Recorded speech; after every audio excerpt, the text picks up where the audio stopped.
along knowledge bank computer training telecommunication and MOG ma juzu ba okay ကျွန်တော်ပြီးခဲ့တဲ့တစ်ခါတော့မှာကျွန်တော် SSD ရဲ့ M2 Setala PCIe Expella E ပေါ့နော် NVMe ကိုခွဲခြားမှာဘယ်လိုလဲဆိုတာကိုကျွန်တော်ဖော်ပြသွားပြီဗျအတစ်ဆိုရင်တော့ခွဲခြားလဲဦးလေဆိုတဲ့အကြောင်းအဟောင်းဆိုရင် key တွေ slot တွေကိုကြည့်ရမယ် motherboard ကဘယ်လိုမျိုး support ပေးတယ်ဆိုတာကိုဖော်ပြခဲ့တယ်okay ဒါက SSD မှာအများကြီးရှိရဆိုတဲ့အကြောင်းလည်းပြောပြရနော်ဒါပေမဲ့ကျွန်တော်ဆိုခဲ့တဲ့အတိုင်းကျွန်တော်single layer cell တွေ multi layer cell တွေ triple layer cell တွေ quad layer cell တွေကိုဖော်ပြပေးမယ်လို့ပြောတယ် okay ဒီအပိုင်းမှာတော့အဲ့ဒီအကြောင်းတွေကိုဖော်ပြသွားမယ်အပြင်အနည်းချုပ်ကိုလည်းဖော်ပြသွားမှာဖြစ်ပါတယ် okay အဲ့တော့ကျွန်တော်တို့ဘယ်လိုမျိုးခွဲခြားမလဲเนาะ SSD ကိုဝယ်တယ်ဆိုတာလည်းအများစုသုံးနေကြတယ်လို့တော့ဘယ်ကိုလိမ့်မယ်ပါလဲဆိုတော့ gain နဲ့သူ့ရဲ့ slot လေးပဲလေးကြည့်လိုက်ရင်လည်းလေတူတော့ညာလဲတကယ် actually performance ရဖို့အတွက်ကတော့အများကြီးခက်ခဲလည်းပါလိမ့်မယ်လို့ကျွန်တော်ယူဆရတယ်ဗျတိတ်တော့မလဲဘူးလို့ပဲတမယူချက်ပဲပြောရမှာပေါ့ okay အဲ့တော့ဆက်ပြီးတော့ဒီမှာ LNC single layer cell တွေကျွန်တော် multi layer cell triple layer cell တွေ quad layer cell ဘယ်လိုအလုပ်လုပ်လဲဆိုတာကိုဆက်ပြီးတော့ကြည့်လိုက်ကြအောင် okay ဒီမှာရှင်းပါတယ်ဒီ NAND flash and P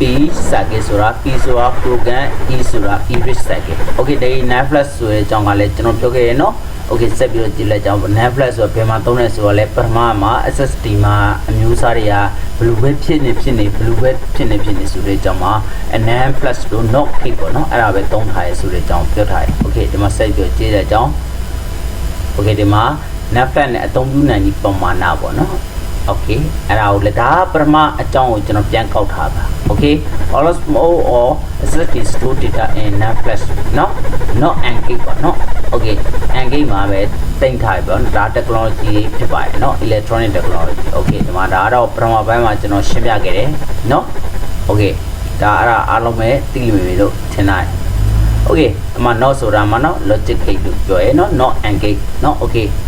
my flash is not fully solid state memory ဆိုလည်းပထမပိုင်းမှာကျွန်တော်ပြောခဲ့တယ်ကျွန်တော် SSD တွေ MSC တွေ SD card ပြောရဲ MSC နော် multimedia card တွေကျွန်တော်တို့အကုန်လုံးမှာ SSD မှန်သမျှတွေ state တွေ SD card တွေအကုန်လုံးမှန်သမျှကကျွန်တော်တို့ non volatile memory NVMe လို့ပဲခေါ်တယ်เนาะဒီက E ဆိုတာ intercommunicated interface ရခေါ်ရဲဆိုတော့လေကျွန်တော်ပထမပိုင်းမှာ SSD NVMe setup မှာရှင်းပြခဲ့เนาะokay အဲ့တော့ဒီတူကျွန်တော်ကဘာဆက်ပြောရမလဲဆိုတော့အခု program erase circuit ဆိုတဲ့အကြောင်းပဲဖြစ်ပါတယ်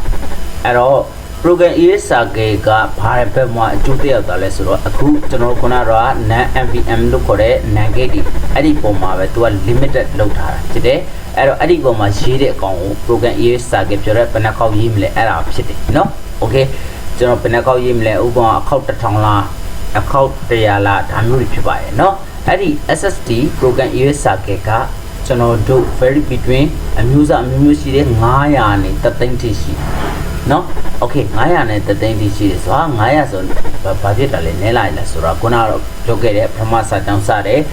SNC ကျွန်တော် MSC DNC QNC ကိုပါမယ်မူတည်ပြီးတော့ခွဲခြားတော့တာဖြစ်ပါတယ်အဲ့ဒါကြောင့် SSD ကအများကြီးဖြစ်ပါတယ်เนาะအဲ့တော့ဒါကမြည်သည့်အမျိုးအစားစုမှာဖြစ်ပါတယ်เนาะဒီ900နဲ့3သိန်းကြားကเนาะအဲ့ဒါလေးမှတ်ထားပါ okay အခုလာပါ NAND flash stack အဲ့ဒီ SNC အဲ့တော့ MSC DNC PNC တွေကို NAND flash stack အမျိုးအစားလို့ခေါ်တယ်เนาะ not engage အမျိုးအစားဖြစ်ပါတယ် logic gate အမျိုးအစားဖြစ်ပါတယ်